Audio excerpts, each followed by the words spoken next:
अस्सलाम वालेकुम friend. Story start करने से पहले आप प्लीज़ हमारे चैनल को सब्सक्राइब कर लें, लाइक कर लें और शेयर कर लीजिएगा अपने फ्रेंड्स के साथ और बेल आइकन को ज़रूर क्लिक कर लीजिएगा ताकि अगर हम वीडियो अपलोड करें तो आपके पास वीडियो आ जाए।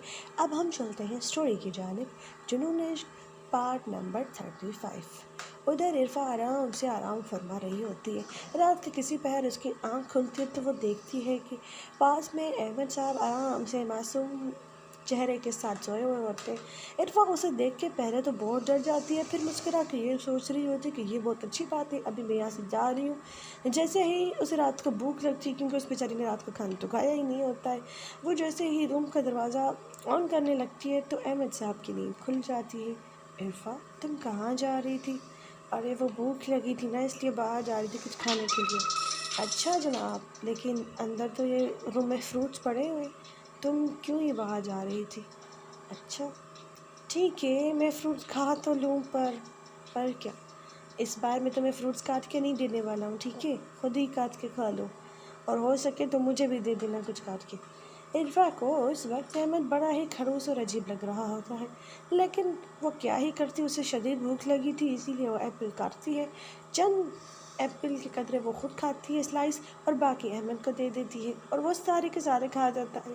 इरफा मुंह फुलाए उसको देख रही होती, फिर पानी के 2 ग्लासेस पी के फिर जैसे ही वो लेटने लगती तो अहमद उसे कहते, तुम ऐसे कैसे लेट सकती हो? मतलब तुमने अभी खाना खाया है, तुम्हें वक्त करना चाहिए। अगर तुम ऐसे ही सो जाओगे ना तो तुम्हें बदहज़मी हो जाएगी, ठीक है? तुम्हें वक्त करना चाहिए। इरफा ये सोच रही होती है, खाना इसने मुझसे ज़्यादा खाया है, बदहज़मी मुझे कैसे हो सकती है वैसे। खैर, इरफा 15 मिनट ऐसे वॉक करती रहती है।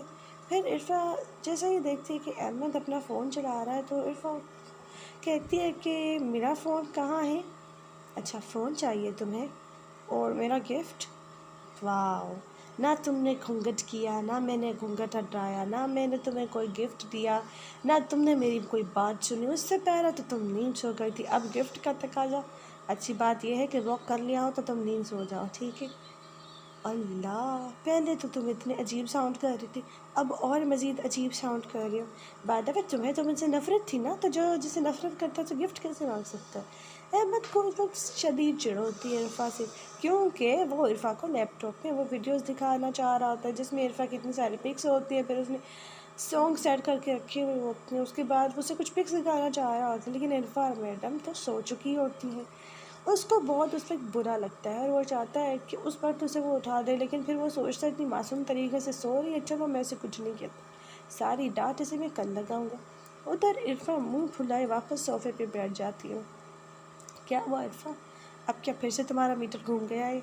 नहीं, बस मुझे तुम्हारे से बात ही नहीं करनी है। अच्छा, तुम्हें मुझसे बात नहीं करनी है, ओके कैरी ऑन, मैं जा रहा हूँ।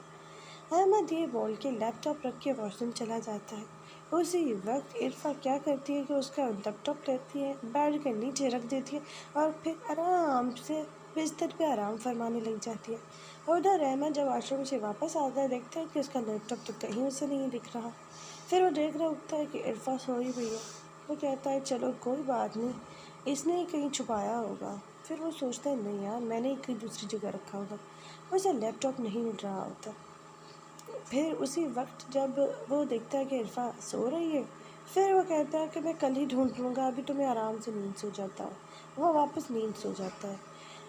उसके बाद चंद घंटे बाद जब सुबह होती है, इरफा नींद से उठती है तो दिन के 7:30 बज चुके होते हैं और अहमद साहब आराम से इरफा को दूर सोफे पे बैठ कर देख रहे होते हैं और हाथों में स्टिक उठाए बैठी हुई होती है। इरफा उस वक्त अहमद को देखकर बहुत डर जाती है। अहमद, क्या हुआ? आप इतना गुस्से में क्यों हो? अच्छा, मैं गुस्से में क्यों हूँ? Very nicely. मेरा लैपटॉप कहाँ है इरफा की बच्ची? मुझे मेरा लैपटॉप वापस करो वरना अपनी सज़ा के लिए तैयार हो जाओ। अच्छा, तो मतलब आप मुझे मारेंगे? जो भी करना है कर लीजिए, आपका रूम है, मुझे क्या पता आपकी कौन सी चीज़ कहाँ है, ढूंढ लीजिए अपनी चीज़ें।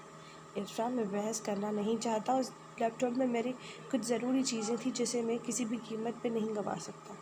अच्छा, तुम तो कहते थे तुम्हारे लिए सबसे ज़्यादा मैं ज़रूरी हूँ, मेरे से ज़्यादा वो लैपटॉप ज़रूरी हो गया है। इरफा उसे चिढ़ाने के मूड में बोलती है। अहमद, क्या हुआ? डर लग रहा है कि तुम्हारे लैपटॉप में खा गई हूँ? देखो मैं तुम्हारा लैपटॉप नहीं खाई हूँ, तुम्हारा लैपटॉप ना मैंने रात को बेड के नीचे रख दिया था। अच्छा। फिर वो मुलाजिम को बुलाता है और जब वो सफाई करने के लिए मुलाजिम सारी चीज़ें चेक कर रहा होता है तो इरफा के बकौल वो लैपटॉप बेड के नीचे से ही निकलता है। लेकिन लैपटॉप की इतनी अच्छी किस्मत नहीं होती कि लैपटॉप फिर चलता। लैपटॉप तो ख़राब हो चुका होता है क्योंकि फ़र्श गीला होता है, क्योंकि बेड के नीचे से किसी ने भी आराम से फ़ुल सफाई करने की किसी मुलाजिम ने कोई कोशिश ही नहीं की होती है। अच्छा, तो लैपटॉप का ये क्या सीन है? इरफा अहमद से मुखातिब होती है। अहमद गुस्से से अपने मुलाजिमीन को देख रहा होता है। तुमने ये की थी मेरे कमरे की सफाई? वो खामोशी से अपना सर खम करके मुलाजिमीन खड़े हो जाते हैं। अब इस कचरे के डब्बे का मैं क्या करूं? अहमद फ़ौरन ही अपने लैपटॉप को उठाकर कचरे के डब्बे में फेंक देता है और इरफा ये सब देखकर बहुत ज़्यादा हैरत में होती है। और इससे पहले कि अहमद वो स्टिक उस मुलाजिमीन को लगाता, इरफा उसका हाथ रोक लेती है। अहमद बहुत शदीद गुस्से में होते हैं, लेकिन जब वो इरफा को देखता है तो वो खामोश हो जाता है। क्या हुआ इरफा, तुमने क्यों रोका मुझे? आप किसी को मार नहीं सकते अहमद। हम जानते हैं ये गलती हमारी है और अगर गलती हमारी है तो स्टिक भी हमें ही पड़नी चाहिए। अहमद ये बात सुनकर खामोश हो जाता है और फिर वो खामोशी के साथ स्टिक ज़मीन पे फेंक देता है और रूम से चला जाता है। उधर दादी इरफा वालों के लिए नाश्ता तैयार कर चुकी होती है और मुलाजिम उन्हें कहते आते हैं कि आपके लिए नाश्ता तैयार है मैम साहब और आप जल्दी ही तैयार होकर बाहर आ जाइए। इरफा अभी यही सोच रही होती है क्या उसने अहमद को रोक के ठीक किया या नहीं किया। फिर उसका फ़ोन बजता है और जैसे ही वो कॉल पिक करती है तो वो देखती है कि यार ये फ़ोन तो मेरा था ही नहीं और अहमद ने जो लास्ट मुझे फ़ोन किया था वो भी ये नहीं था। फिर इरफा को रात वाली बात याद आती है कि वो अहमद से गिफ्ट का मुतालिबा करती है। अच्छा, तो मतलब इन्होंने मुझे गिफ्ट में फ़ोन दे दिया और उसका नंबर मेरी दोस्त फ़रा को भी दे दिया, मुझे ही नहीं पता चला। अरे बताओ, कैसा रहा तुम्हारा पहला दिन तुम्हारे ससुराल में और जीजा जी तुम्हारे साथ कैसे हैं? इरफा मुंह फुलाए बैठी हुई होती। अरे यार कैसा ही रहेगा दिन। इरफा को क्या सोचती कि वो अहमद की बुराइयां करने लग जाती है। यार किस इंसान के साथ में फंस गई हूँ यार, पता नहीं। मैंने एक गिफ्ट मांगा था वो भी उस शख्स से मुझे ना मिल पाया, मुझे बहुत अफसोस हुआ। इतना अमीर इंसान मुझे छोटा सा गिफ्ट नहीं दे सकता। फिर फ़रा कहती है तौबा तौबा, तुझे तेरे मियाँ ने इतना अच्छा सेल फ़ोन गिफ्ट किया है फिर भी तू ये बोले जा रही है। उस वक्त इरफा को और ज़्यादा चिढ़ाती है और जब वो पीछे मुड़ के देखती है तो अहमद उसके पीछे खड़े होते हैं नाश्ता लेकर।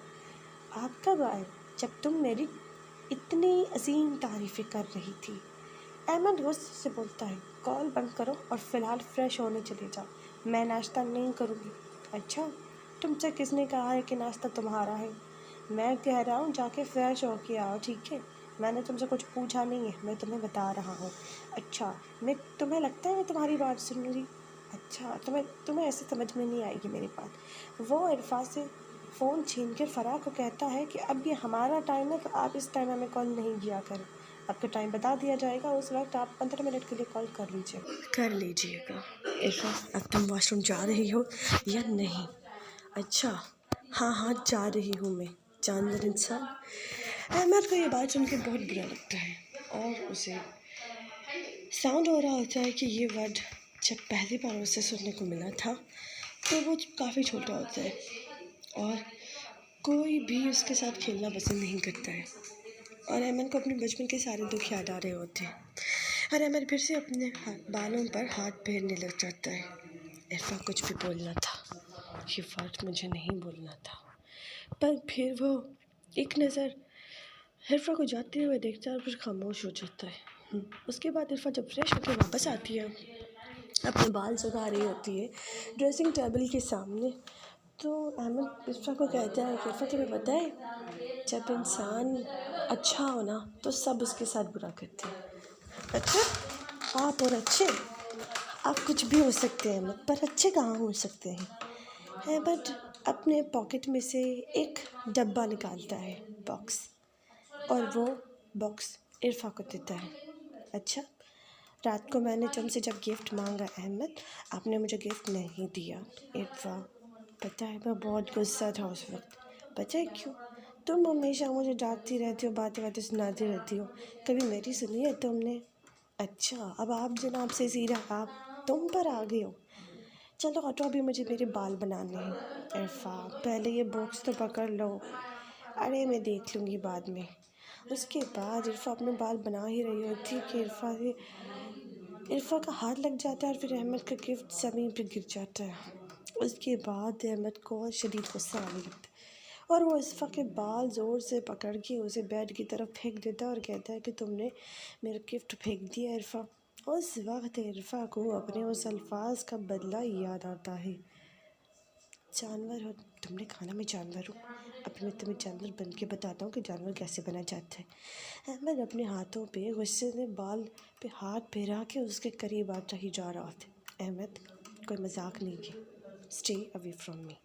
اوہ بٹ اب تو تم جا ہی نہیں سکتی ہو، اب تو تم میری بیوی بن چکی ہو، میرے کمرے میں پہنچ چکی ہو، میں تمہاری اتنی خاطر تواضع کر چکا ہوں، پیار سے تمہیں اپنا بنانا چاہتا تھا، وہ تمہیں منظور ہی نہیں ہے۔ عرفا اس وقت احمد سے بہت زیادہ خوفزدہ ہو جاتی ہے۔ کیا ہوا؟ جانور کا چہرہ دیکھا نہیں جا رہا نا، ڈر لگ رہا ہے نا؟ اور پھر 2 سیکنڈ بعد جب احمد کو لگتا ہے کہ اب عرفا رونے ہی والی ہے تو وہ پیچھے ہٹ جاتا ہے اور وہ فوراً ہنسنا شروع کر دیتا ہے۔ عرفا تم بھی نا اتنا زیادہ ڈر جاتی ہو۔ عرفا کو سمجھ نہیں آ رہا ہوتا ہے اسے کیسے بیہیو کرنا چاہیے، اسے بہت زیادہ پسینہ آ چکا ہوتا ہے اور احمد ٹیشو نکال کے عرفا کو دے رہا ہوتا ہے۔